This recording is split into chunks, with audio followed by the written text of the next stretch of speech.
What's going on, everybody? Welcome to episode 229 of the DFS Dose podcast, your fix of daily fantasy sports information, strategy, and analysis. I'm your host, Ben Hauver, joined as I always am by Joey Carrion. And on today's show, we are going to continue through the journey of our positional rankings. Last week, we started off with quarterbacks. You can find that in this podcast feed. And today, we begin running backs. Obviously, there are too many to get done in one episode, so this will be a two-parter today. We're going to look at the top 24. On Wednesday, we're going to go back and finish up the rest of the running back rankings. Before, Joey, we get into any of that good stuff, there was an interesting story that popped up on Twitter this morning regarding Zach Wilson, starting quarterback for the New York Jets. Yeah, so the story allegedly goes like this. He was dating this one chick, posted her on IG, whatever. She was at the NFL draft with him when he got drafted. I guess he ended up cutting things off, if I'm not mistaken. He broke up with her back in January of this year. And one of his best friends from BYU, I don't know his name. What's his name? His name is Dax Milne, okay. or Milne. I'm not sure, but he's a current wide receiver on the Washington Commanders. Okay, so it was his former best friend from BYU, and right, they apparently they had a very good friendship, whatever. Well, after the breakup, Dax, like a month or so later, I'm not too sure about the timetable, but he posted a picture of him and this girl on his Instagram. A romantic picture. Yeah, a romantic picture, yup. And people ended up figuring it out. And they were like, why are you with your best friend's ex? Like, whatever. And so people have been going to her Instagram and essentially commenting things like homie hopper, into which she replied, he was sleeping with his mom's best friend. That's the real homie hopper. Laughing face. So she's accusing him of cheating on her with his mom's best friend. This situation is just out of control. It's absolutely out of control, but it does make me respect Zach Wilson a little bit more. I just sort of looked at him as like this super innocent kid, sort of a product of his weird mom who markets him and just she gives off she's vibes. Weird as shit. Yeah, so I mean, I didn't really know what to think of Zach Wilson, but the fact that behind the scenes he's smashing his mom's friends definitely moves him up the quarterback rankings. I respect him for that. At the very least. Well, how far is he moving up, though? Top 12, I would say, yeah, right? I think that's pretty fair. I mean, you're fucking smashing, 40-year-olds on the daily basis, and you're 22 years old, and you play for, one of the most prominent franchises in sports. I think you definitely have to move up the ranks a little bit, but what a funny situation. It is interesting. I mean, she really seems like the villain in this scenario, though. No, I mean, she goes straight to his college best friend and roommate, starts smashing him, and then puts all of his business out there. To me, that just makes this story, 100% factual. She's behaving like a person who is hurt. So I believe her. And that she found this out. And, I don't know if I agree with her method of retaliation, though. Yeah, I mean, we live in a fucked up generation, especially for us younger people. This generation is just shot when it comes to dating and everything.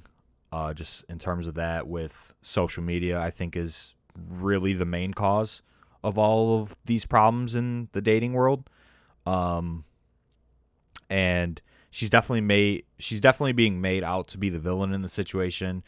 obviously it's fucked up that, his best friend is sleeping with his ex, because I think that's just an absolute no-go, especially if they, that's shady as hell. Okay, if you guys smash the same girl, fuck it. Who cares? But, I don't want my best friend dating my ex of 2 or 3 or 4 years, however long they were together. I don't know. But so I think they're both pretty shady. If the rumors are true, I think they're all pretty fucked up.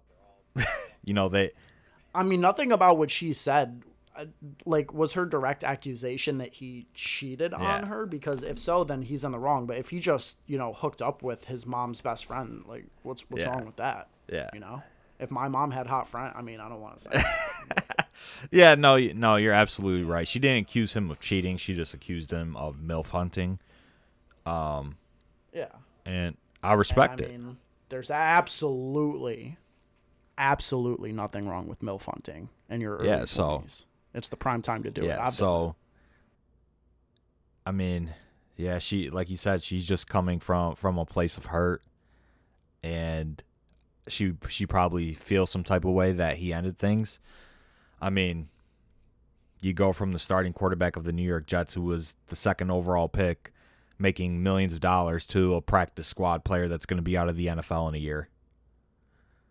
I mean, you would feel like you downgraded too a little bit, no? That's a pretty big L. That is a massive L. So she's definitely hurt, and she feels some type of way for sure. But at the end of the day, she deserves it. So my final thoughts on the situation, and just coming firsthand from experience, can't trust anybody.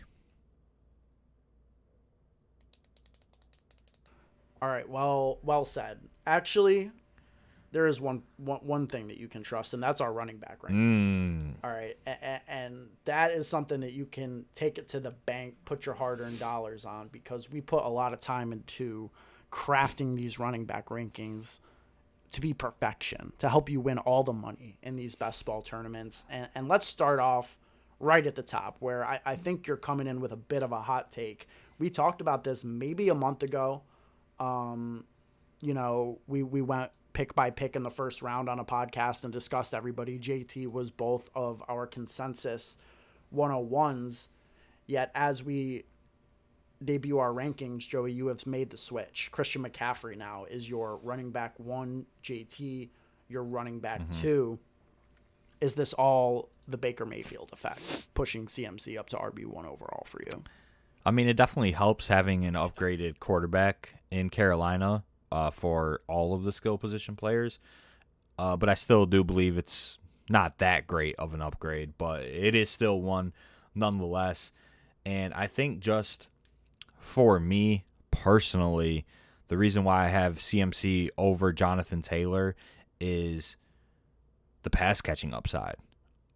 We could go over all of the stats that help support CMC and just what he does as a pass catcher, right? He averaged 5.9 targets per game last year, 4th best in the NFL, tied with Austin Eckler and right behind Deandre Swift and Leonard Fournette.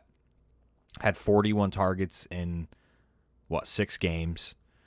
So when this dude is healthy, and obviously we're not predicting injuries, when he's healthy and if he plays the full year, he is going to lead the NFL in targets at the running back position. He's going to lead the NFL in catches at the running back position. And he's going to score touchdowns because he's ultimately just a good player. So for that reason, and is just super high ceiling as a pass catcher, I think he is the correct 101. Whereas JT, he averaged 22 points per game, which was 2nd best in the league last year. Obviously finished as the running back 1 overall, but he had to score 20 touchdowns just to average 22 points per game, right? In 2020, obviously small sample size, but CMC in 3 games averaged 30.1 points in 2020. And obviously very, very small sample size. 2019 averaged 29.5 PPR points per game. and outscored the second highest running back by 160 points. So the upside and the ceiling with Christian McCaffrey is just way too high, in my opinion, to not have him as the 101. And we all know that touchdowns are just pure variance, or a lot of it can be attributed to variance, I should say. Obviously, JT is in a position where he's probably going to score more touchdowns than every other running back, but if he loses 5 or 4 touchdowns, like, he's not finishing as the RB1 overall this year. So just for those reasons, I would have CMC as the number 1 overall player in fantasy football, and if he stays healthy, I think he'll smash, to be honest. Yeah, I mean, nothing you can argue when it comes to the ceiling of Christian McCaffrey. I don't think that any other running back in the league has the ceiling that McCaffrey does, so I get it. I totally get it. I think Jonathan Taylor is a lot safer. Maybe that's just recency bias due to how unavailable McCaffrey's been really over the past 2 seasons, but Taylor, to me, is a stone cold just safe pick. Like, they have a fantastic offensive line. They get a quarterback upgrade, but they still don't have the pass catching talent to really shift philosophies. This still should be a run first team. Jonathan Taylor should still have an incredibly elite workload. And while, yeah, the touchdowns are fluky, I just don't see them coming down too far. This is still a team that, should be one of the better teams in that division and just be feeding Jonathan Taylor in positive game scripts against teams like Houston and Jacksonville all year long. I love Jonathan Taylor, but the ceiling is comparable. I believe that these guys are definitely the correct 1 and 2 in terms of running back rankings, and I'm not looking at anybody sideways if they opt to go CMC. For me, all offseason long, it's just been a matter, in best ball specifically, of exposure and, just taking Jonathan Taylor where you can get him, because CMC can fall to 2 or 3, and that just doesn't happen with Taylor. So to me, I'm just trying to level my exposure and take Taylor first whenever I have the first overall pick. But, in terms of range of outcomes, I think they're relatively similar, with a higher ceiling for CMC and a higher floor for Taylor. So all good with the first 2. Austin Eckler is the consensus running back 3. He is both of our running back 3s. Not too much, I think, needs to be said about Eckler. He has an elite role, very little competition for targets, very little competition for work in that backfield, elite offense, pass catching upside, phenomenal red zone threat. I mean, what do we need to say about Austin Eckler, really? Yeah, I mean, not much. I mean, you said it all, so. Love Eckler. Dalvin Cook is our running back 4. Both of us have Cook ranked at 4. That's a little bit above consensus. In underdog drafts, he's going as the running back 5. What is it about Cook that's got you bullish on him this year? Yeah, I just think that in terms of talent, he's one of the most talented running backs in the NFL. And I think just in terms of overall offensive environment, I think with the upgrade going from Mike Zimmer, who was just a stone donkey for the last few seasons, to Kevin O'Connell, who might bring some innovation to the offense. He could potentially, open up the offense just in terms of pass attempts and getting the ball to Dalvin Cook in space out of the backfield. So I think we could see Dalvin Cook have a ton of targets this year, and ultimately, I just think him as a player, he has a ton of volume upside. I think he's one of the few workhorses left in the NFL. Obviously, durability concerns are the main question mark for Dalvin Cook, and they have been since he's ever came into the NFL, as he's pretty much been a lock to miss 3 to 4 games. But if he could stay healthy this year, I think he's in the best situation yet in his entire career, and I think he's in line to see monster opportunity on a team that realistically could put up a ton of points because they have a very good offense. So for those reasons, that's why I have Dalvin Cook as high as I do. Yeah, I mean, Cook had a down year last year, especially in the touchdown department, only scoring 6 compared to 16 in 2020, 13 in 2019.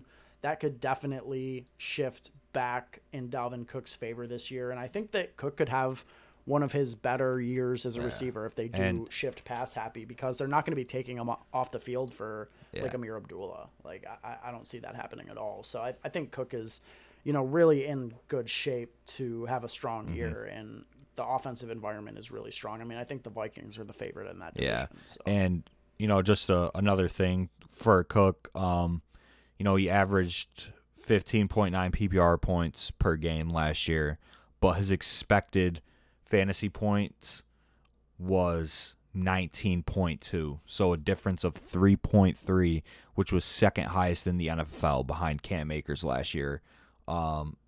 So if that kind of swings back positively for Cook in terms of, his expected PPR points, he could be back up there with the top running backs in terms of points per game. And I think just this overall ceiling of the offense is extremely high this year. Speaking of high ceilings, Derrick Henry. He's a guy that I've been pretty trigger shy on in drafts, and maybe that's a mistake. Maybe I'm not factoring in just the fact that he is a different breed. It's that simple. It's honestly that simple, bro. Right? I mean, there's just nobody who does what Derrick Henry does, and you can talk yourself into the Titans being a worse team this year, and Derrick Henry having a lot of tread on the tires, and Derrick Henry coming off of an injury. But this man had 10 touchdowns, almost 1,000 yards in 8 games last year. He was far and away the running back 1 in points per game before he went down at the midpoint last season, was averaging over 2 more points than Jonathan Taylor on a per game basis. I don't know, bro. Like, he's just not human. he never has been. He's a machine. Yeah, and in terms of tread, like his first 2 years, he didn't play much. Like, he averaged about 115 attempts per game or per season in those first 2 years, and then they got rid of Deion Lewis. That was when they were running that duo, and then they gave the reins to Derrick Henry. And besides last year, the previous 2 years, he went over 300 attempts, but he was on pace for 440 attempts last year. Before his injury, on pace for 2,000 plus yards and 20 plus touchdowns. And yeah, I just think that trying to predict fall offs can be bad. He's still only 28 years old, and I think he's still the focal point of the offense with really nothing behind him in terms of competition. They let Foreman walk, so they have Hassan Haskins. I think they drafted him this year as their RB2. He shouldn't factor in much. And it's so dumb, but he literally is just a different breed, bro. It's that simple for me. The man scores fantasy points, period. And it's what he was put on the and to he do. was on pace to have his best season as a pass catcher as well. And I think with the loss of A.J. Brown, I think we could definitely see Derrick Henry, have that same pace that he had last season. Because at the end of the day, you just want to get the ball to your best players in any way. And if you give this man Derrick Henry a screen, there's a good chance he's breaking it for a 80-yard touchdown. So, I mean, without a doubt. And last year, we can't even really understate. It's not like he's suddenly going to become Christian McCaffrey or Austin Eckler in the passing game, but 2019 in 15 games, he had 18 catches. Last year, he had the same amount of catches in 8 games. And his career high is 19. He finished with 18 last year in 8 games. So, he could double his career high pretty easily, especially post A.J. Brown as a pass catcher. And, Derrick Henry came out and said that he's super motivated to prove the doubters wrong. Oh my God. And he's ready and he's ready to as go. Far as I'm concerned. And he said the foot injury's behind him, and he says he feels real good. Damn. All right, Derrick Henry, RB5, you convinced me. Let's keep the hot takes going. Aaron Jones is our running back 6. And we've talked about this at multiple points throughout the offseason. It's really just a factor of Aaron Jones is the best pass catcher on the Packers right now. I think that he is in line to have easily his best season as a receiver. I think he's going to be the stone cold go-to option for Aaron Rodgers in the red zone. I think they're going to rush the ball more in the red zone. And Aaron Jones can split out wide and catch touchdown passes as well. He's one of the best at it in the NFL at the running back position. I don't know. I mean, the Packers need to figure out what they're going to be doing in terms of pass catchers. And while they do, I think Aaron Jones is going to be the default option. So at running back 6, I think that he has a ceiling above that. Currently going as the running back 9, Aaron Jones is going to be one of my highest owned running backs when it's all said and done. I can't get enough Aaron Jones. Yeah, I love Aaron Jones this year for all the reasons that you mentioned. He had 65 targets last year, which was top 7 in the NFL. He was top 12 in Whopper, which is target percentage and air yard percentage combined for each team, and that that was higher than some players like David Montgomery, Saquon Barkley, some guys that play well in the pass game, J.D. McKissick. So I think that Aaron Jones is just going to see a ton of opportunity through the air. Like you said, he's the best pass catcher on the team. He was second in the NFL in terms of receiving touchdowns for running backs last year. And I think we could see him, score 7 to 8 receiving touchdowns this year, with the Packers having, I think, one of the worst receiver cores in the NFL. Obviously, I think that depends on potential signings or whether or not Christian Watson works out. But as it stands right now, it's very uninspiring, and I think that they're just going to have to get Aaron Jones more involved in the offense without Davante Adams there, being the go-to guy, and Aaron Jones is the main beneficiary, in my opinion, of the Davante Adams trade. And we've talked about this all offseason, so we're all over it, and I think it makes a ton of sense. I want to put him higher. I just can't justify it over guys who are probably going to see 100 more touches than him, just because A.J. Dillon will be a factor. But, man, I mean, on a week-to-week basis, his ceiling is just stupid. So I love Aaron Jones.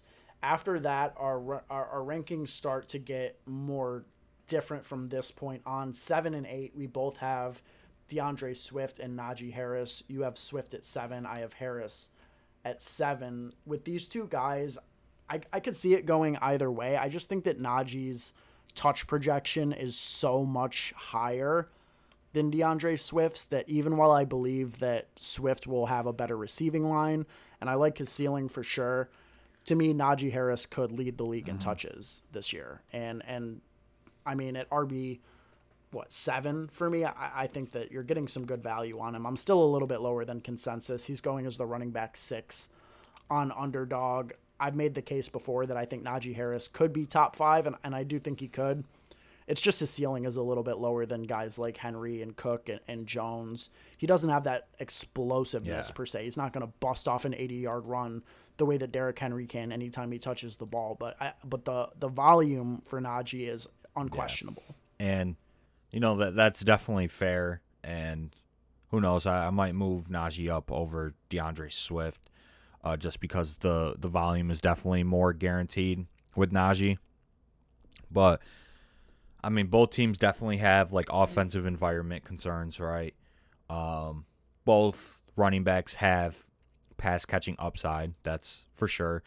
But I think with the Steelers losing Ben Roethlisberger to retirement, obviously, how is that going to impact the way the offense is ran? Because I think Mitch and Kenny Pickett are definitely more capable of moving the ball down the field in terms of chunk plays. So they won't necessarily need to feed Deontay Johnson and Najee Harris as, the short intermediate guys in the offense in terms of the targets. Will Najee Harris see 94 targets again? I'm not sure. So I just think from a pass catching perspective, I think DeAndre Swift is a little bit better, had a higher target percentage by quite a bit. DeAndre Swift was at 18%. Naji was at 14%. DeAndre Swift was third in the NFL in terms of target percentage at the running back position. And ultimately, I just think he's more talented, and I think he's more explosive, and he can give you those chunk plays that you want in those long touchdowns, whereas, you kind of said it perfectly. Najee Harris just doesn't have that explosive element, in my opinion. For the Najee Harris ceiling games, you're going to need like a ton of volume, like 25, 30 touches out of him, whereas DeAndre Swift, I think, can get you there pretty easily with like 15 touches. So I just like the ceiling a little bit better on DeAndre Swift, but I think Najee's floor is definitely safer. But I prefer Swift. Yeah, I mean, I want to be high on a rookie that came into a pretty bad offensive situation and had 380 touches and, did well with them. I think that he has room to get better if this offense gets better. So these guys are super comparable to me. I want to have exposure to both of them. I'm probably higher on Swift just because of his price. He's a second-round pick. Najee's a first-round pick. Even though they're going back-to-back in the rankings, Swift is going 5 picks later. So I do probably have more Swift between the two. I've got Fournette at 9. I'm a little bit higher on him than the consensus. I'm higher on him than you. You've got Fournette at 12. And to me, it's just the situation is so good. And you want to talk about pass catching upside. Fournette definitely has it. He was the running back 4 in points per game last year in full PPR. We're in a situation where we don't know what Chris Godwin's status is. We think that he's unlikely to start the year healthy, so targets are really going to be consolidated, I think, for the Bucs around Mike Evans, Russell Gage, and Leonard Fournette. I mean, he's just a workhorse to me. I mean, Rachaad White could be a factor. I don't think he's going to be any more of a factor than Ronald Jones was last year. They gave Fournette an extension, $21 million, 3 years. He's their guy. He has a good connection with Brady, and as we know, and as has been the case for the last decade, Tom Brady's pass-catching running back is an extremely valuable role in the NFL, especially in an elite offense like this Bucs offense is right now. Yeah, no, I definitely agree with all your points. Like you said, I have him at 12 just because I do prefer a couple players above Fournette just because I think they are more talented and they're in similar situations for significant opportunity. But the only thing I will say about Fournette, and maybe this is just like galaxy braining and, it goes against the numbers. It's just kind of like a intuition feel thing. He's the type of player that will disappoint you when his price is as high as it's ever been.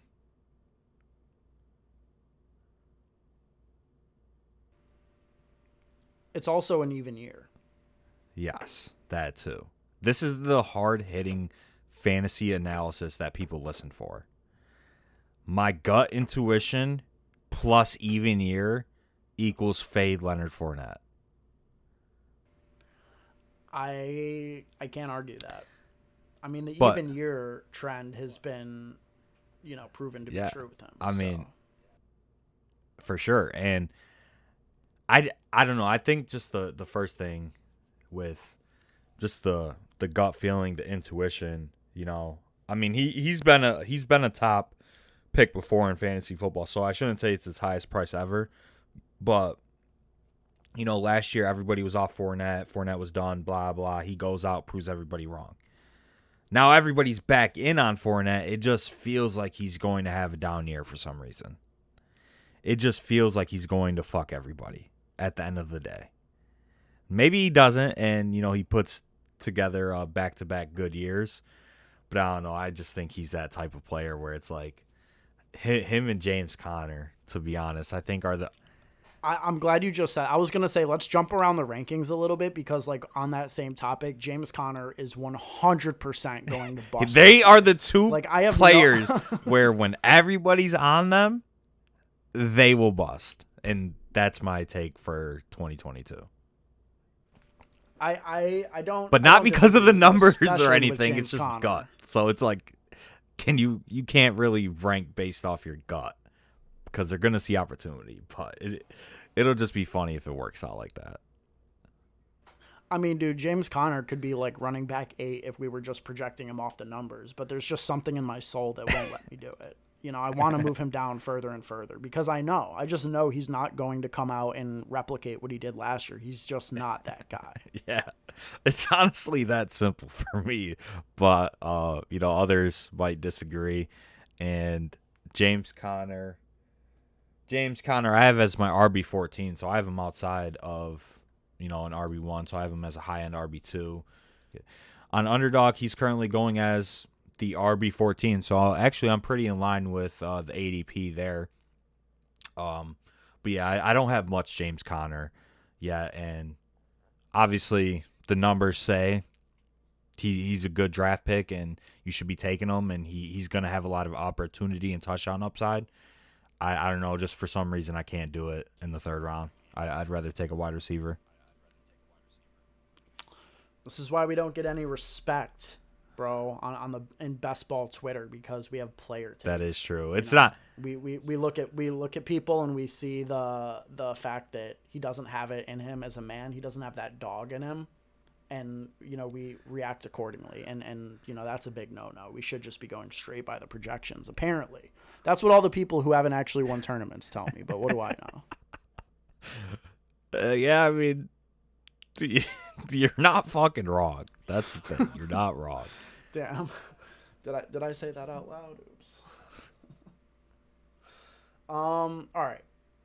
Let's not get too ahead of ourselves. We're talking about Conner, but there are a couple guys that we haven't touched on yet. Still guys who are finishing out the second round, like Joe Mixon, Saquon, Barkley. You're a little bit higher on Barkley than consensus, if I'm not mistaken. You've got him as your RB 10. And you've sort of been on the Barkley bounce back all. Yeah, I mean, season. his current ADP on Underdog is RB10, so I think I'm in line with ADP in terms of expert consensus. I'm a little bit above if we're looking at the ECR from Fantasy Pros. But yeah, I just think that he's a very talented running back that has proven production and a proven ceiling in the NFL. He's 2 years removed from his ACL injury, fully healthy, ready to go in the best situation of his career.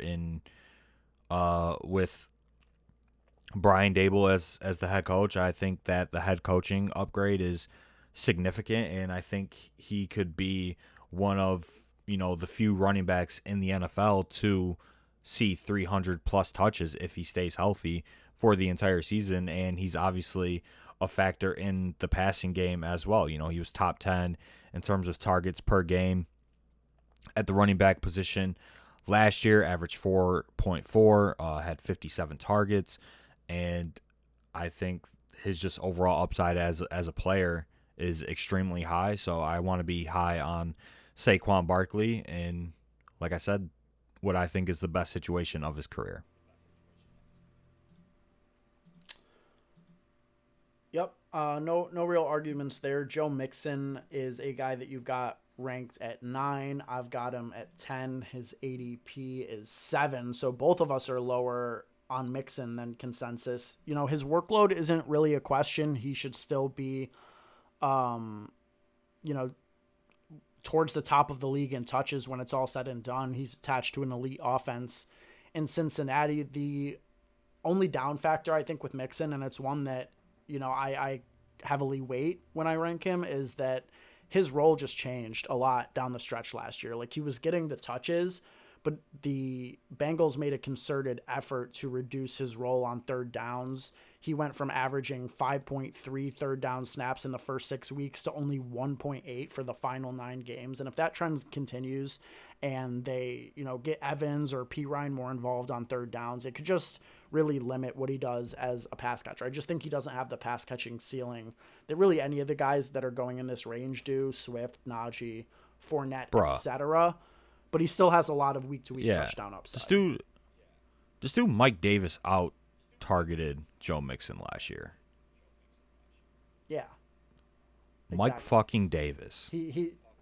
He's just not going to be utilized that way, even if it's within his skill set. So he's like almost like a Josh Jacobs-esque type of role on a way better offense. So I think he has value. I don't want to say he doesn't have value, but it's just hard to pull the trigger when there are guys in the range who could have 50 more catches at his position. But the thing is like Josh Jacobs' role changed last year.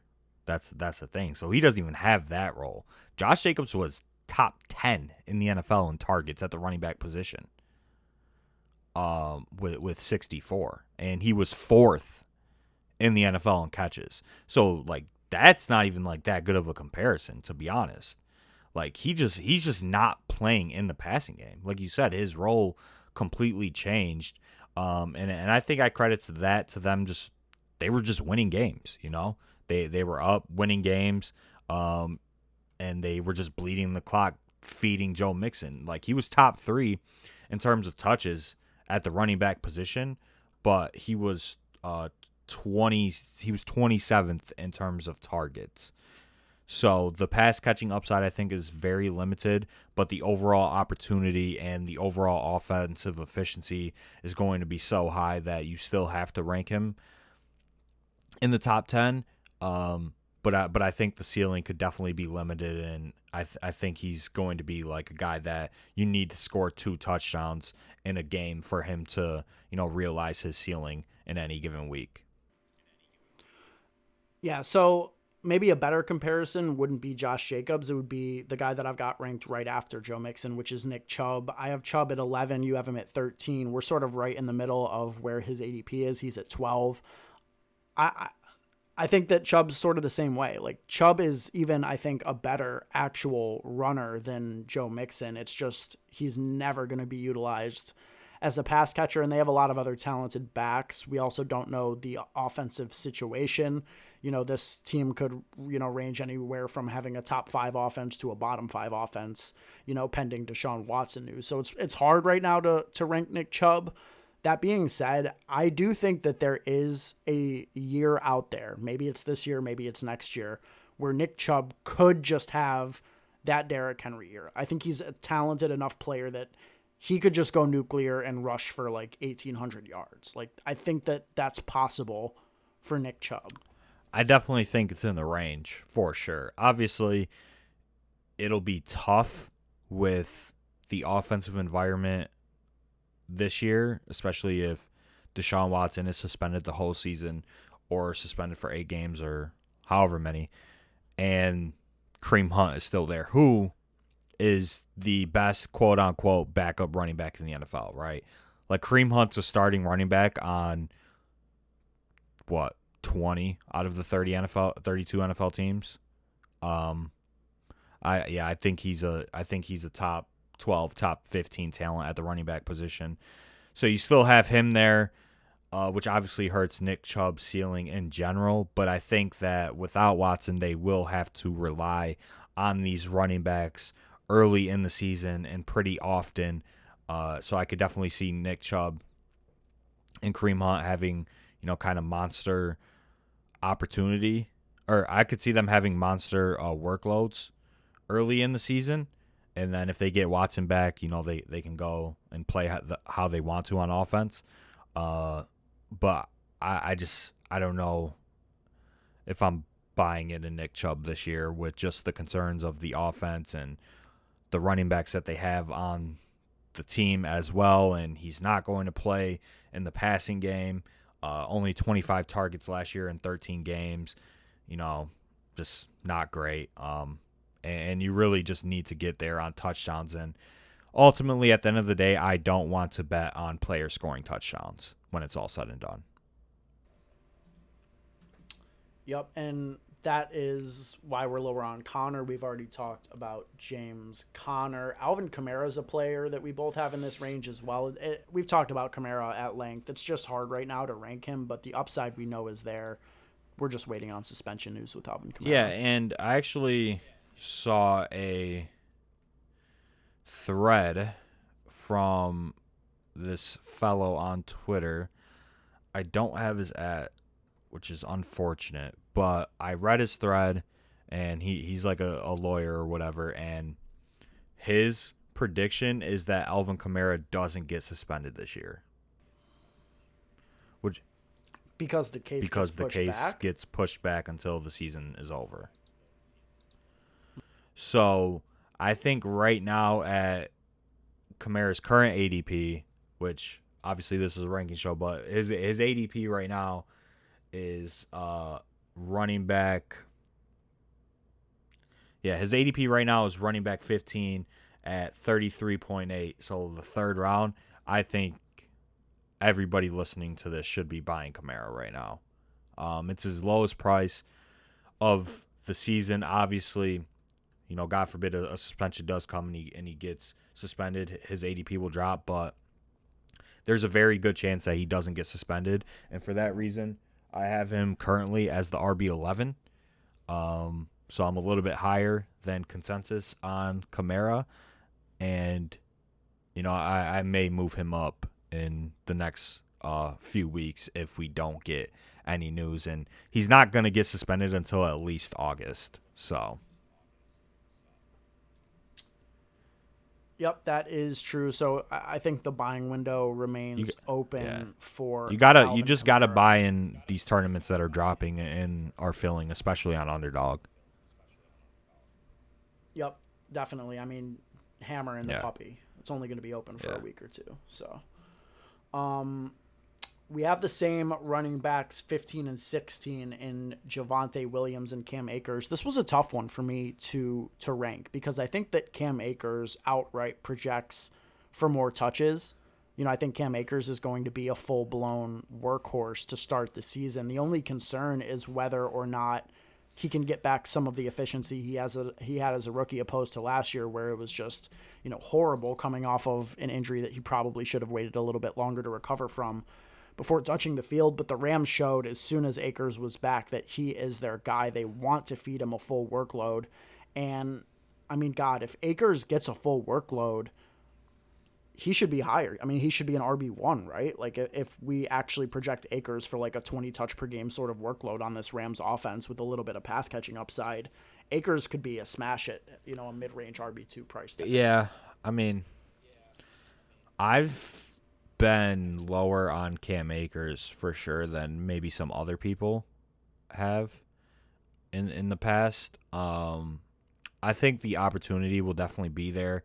I don't know if the pass catching upside is there with Cam Akers, especially with Daryl Henderson there, who was very solid in the passing game. And the last time we saw the Rams play with, their entire backfield healthy was in the Super Bowl, and Daryl Henderson was the preferred pass down back. So I don't know if that is going to continue into 2022. It's definitely well within the range of outcomes, and I definitely think that we just don't know if he will ever be the same player he was before the Achilles injury. It's still the worst injury for a player to suffer, like, period. I think at like any position. So for those reasons, I am a little skeptical of Cam Akers, and I just think that Javonte Williams is a better player in general, and I think the offensive upsides are very similar with the Rams and the Broncos, and I think the touchdown upside is very similar, and I think they're in similar situations in terms of their backfield counterparts.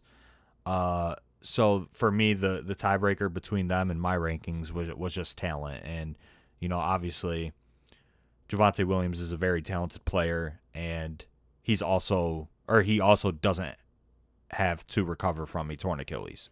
So, and Javonte's the preferred pass catcher between him and Gordon as well, which is another reason that I think gives the slight edge to Javonte. I mean, Javonte is like theoretically going to see fewer touches than a lot of the guys that we have him ranked ahead of. Guys, I think like Akers, David Montgomery, Breece Hall, even maybe Elijah Mitchell could have a bigger workload or at least a bigger percentage of his team's touches than Javonte. But at the same time, Javonte on a week-to-week basis does have the upside. I think it's well within his range to fully displace Melvin Gordon, rather than it be a dead even 50-50 split. It could be a, 70-30 split at this point. I mean, Javonte is a rising superstar. It would not shock me to see him outproduce RB15. And if you get him going at the right time of the year, he could be a league winner. Cam Akers is a running back who's coming off a torn Achilles, just about a year ago now. Right. Yeah, so I think it makes sense for us both to have Javonte ranked above Akers. Next up, we've got this tier of guys like ETN, David Montgomery, Breece Hall. We have them in different orders. I'm actually surprised that you have Breece all the way down at running back 19, but that's directly in line with ADP, so I guess you're not lower on him.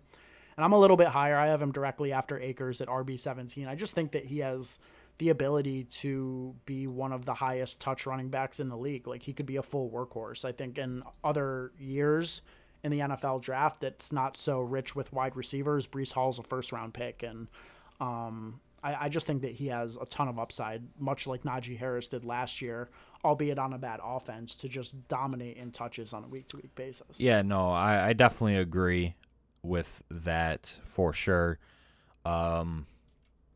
Obviously, he's a rookie coming in, and he has a very good prospect profile. His best comparable is Jonathan Taylor. So this is a player that can definitely come in and produce immediately at the NFL level. I just haven't found myself drafting much of him because of just where he's going in drafts. So it's kind of in that running back dead zone. But I think he could definitely be going higher in drafts. He has a 95th percentile college dominator. So this is like the running back that out of this range that I think you do want to bet on. The only thing that really just concerns me is the pass catching upside. I'm not saying he can't do it. You have Michael Carter there who had 62 targets last year. He was 11th in targets in the NFL in terms of running backs. And, does Breece Hall take over that role from Michael Carter? I don't know if he does. So just for those reasons, I think he could be kind of a touchdown-dependent RB2 on a weekly basis with limited pass-catching upside, and those are the kind of guys that I want to stay away from. But just in terms of Breece Hall as a player and a talent, he is a guy that I think you do want to be betting on, especially as a rookie, and we know that the rookies get better as the season goes on. Yeah, and a quietly improving offensive line for the Jets. I think that there's a lot to like about Breece Hall. He's a perfect pick, I think, if you start with, 3 running backs, or, you take a super early quarterback for a stack and you come back and get Breece Hall as your RB1. I think he could do well. I feel sort of the same way about guys like Montgomery and ETN. Obviously, ETN's sort of an interesting case study where it's his second year, but it's going to be his first time actually playing, as he missed all of his rookie year. He has a ton of pass-catching upside. He's got chemistry with Trevor Lawrence already from college. I like ETN a lot. It's just always hard for me to pull the trigger on a running back that's completely unproven as high as he's going. I mean, he's going as the running back 16 on a bad offense with potentially James Robinson returning. I don't know. What are your thoughts on ETN right now? Yeah, I think that, I don't know if I really like the unproven argument because Breece Hall's unproven at the NFL level. Fair. And I just think that there's going to be a ton of opportunity available for ETN in that backfield with James Robinson recovering from an Achilles injury, and who knows if he ever comes back and is the same running back. There's really no history of running backs being productive coming off of torn ACLs in NFL history. So ETN just has a lot of upside and potential opportunity this year on an upgraded offense from a coaching standpoint now that Doug Peterson is there. And you said he has chemistry with Trevor Lawrence. They played together at Clemson, and I don't mind ETN. He's definitely been one of like the top risers over the last month or two in fantasy at the running back position. So his cost is getting up there, and I don't really have much of him at his current ADP, but I think he's a fine pick, and I think he's going to factor in very heavily in the receiving game for the Jags, and I think we will be playing ETN quite a bit early in the season in DFS. All right, getting to the end here, we've got David Montgomery, Elijah Mitchell, Zeke Elliott sort of closing out the tier of guys that I think can be natural workhorses without injury. I think that this is the last tier of guys that are, actually going to be the RB1s on their teams, solidified, guaranteed workloads without any sort of thing breaking their way. How do you feel about these guys? These are sort of, thick of the RB dead zone type players. I mean, Zeke is a guy that I haven't touched at all. Elijah Mitchell is going significantly later than all of these guys, which I think makes him sort of my favorite pick of the group. Like Elijah Mitchell's going at 64 compared to Zeke at 40, and I think that they're really comparable players at this point. So, I mean, how are you looking at this tier of guys? Are you making exceptions for them in the RB dead zone for the potential volume, or is it, hands-off target wide receivers in this range? Yeah, throughout my draft so far this offseason, it's really been hands-off for me. I don't have much of Josh Jacobs or David Montgomery at all. I might have actually 0 shares of both across every site. No bullshit. Besides maybe an auto draft. J.K. Dobbins, very similar to me, and yeah, I think this is just the tier of the dead zone that I kind of want to stay away from and, focus on getting some wide receivers in that range, kind of like, Darnell Mooney, Rashad Bateman, Adam Thielen, etc.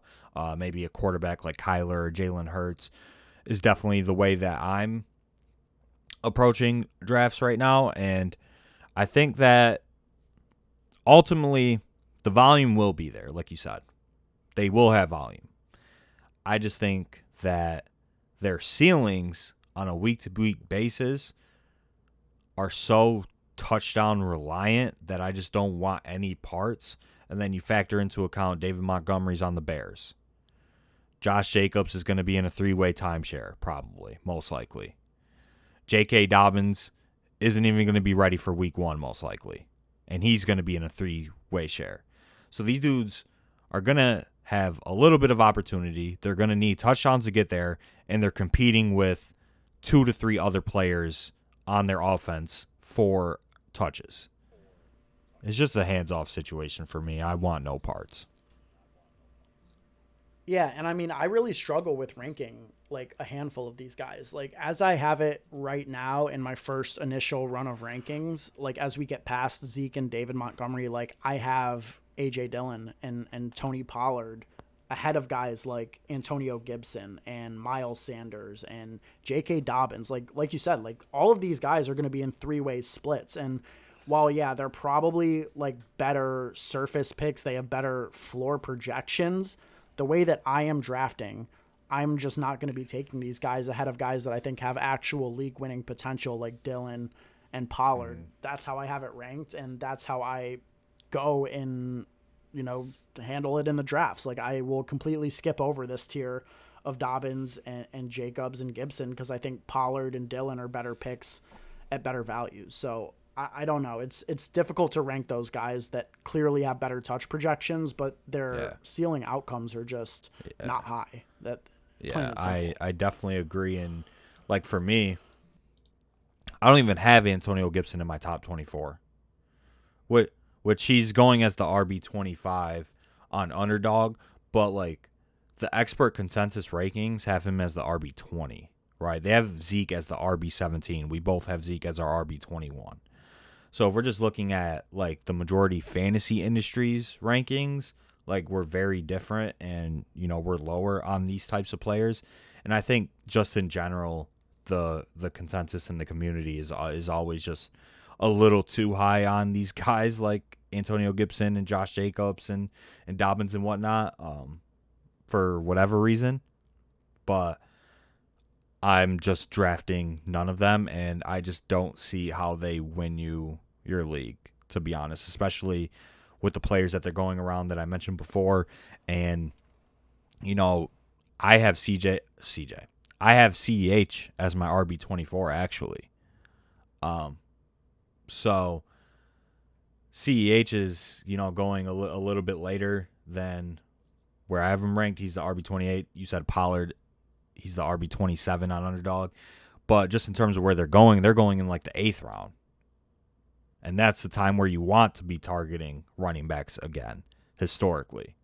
So they just fit perfectly into how I want to build teams, and that's pretty much how I have it ranked as well. And, I would have Dillon and Pollard right there as my RB, 25, 26, and maybe might even move them up above some of the guys that I currently have ranked in the low 20s. Yep, I think that's probably a really good decision. I mean, there's just no justification, in my opinion, for taking guys like Antonio Gibson and Miles Sanders. Bad offenses, no real pass-catching upside, and even if they do, they're fighting with other accomplished pass-catching running backs in their own backfield. Gibson with McKissick, Sanders with Gainwell. I would rather just take shots on guys that can win you the league if things break right, like i.e. Tony Pollard, i.e. A.J. Dillon. And then even Clyde Edwards-Helaire going behind those guys makes no sense. He's in a way better offense. And even with Ronald Jones there, who I'm high on, should completely dominate the pass-catching role out of the backfield at the best price tag CEH has ever had. So, I don't know. A lot of this ADP stuff doesn't make sense for me when it comes to the way these running backs are and it's like with Josh Jacobs and Antonio Gibson and David Montgomery and Elijah Mitchell, like, they're not horrible, right? Like, they're going to get you your 14 points. But you're just never going to get those 30-plus point games out of those guys. Whereas the wide receivers in that range, I think you can very easily get those out of guys like Darnell Mooney in that range. So just for that reason, they're just floor picks, and it's really just all about how you want to draft. And in these top heavy best ball tournaments, I think that they are just bad picks, especially when you're looking for ceiling outcomes. Now in redraft, I think, okay, that's fine. Like you top six, get your 14, 15 top picks. six, sure. Make the playoffs in redraft, right? In some of these tournaments, only one team advances out of the 12, round one. So, like you need to hit at every position and hit your ceiling. And Josh Jacobs and Gibson and J.K. Dobbins and Elijah Mitchell and even Zeke, like, they're just going to give you 14 to 15 points on average, and that's good, but it's not great. And that's not what I want out of a 4th or 5th round pick. Well said. I couldn't say it better myself. I think we take an intermission here and come back on Wednesday to hammer out the rest of the running backs that need to be discussed. That was a good discussion on the top 24. Like I said at the top of the podcast, you can go back and look at our quarterback rankings episode, which came out last week. We will be back on Wednesday to continue this discussion, and that is going to be it for episode 229 of the DFS Dose podcast. Make sure you guys follow us on Twitter at the DFS Dose, as well as our personal Twitters. I'm at Ben Hauver. Joey's at Joey Carrion DFS. If you guys want to connect with us and stay up to date with what's going on the podcast, you can join our inner circle via the free link to our Discord channel. You can find that in the show notes to the podcast. To everybody listening out there, we appreciate you. We value you. Until next time, let's stay accountable and keep it authentic. Vibes.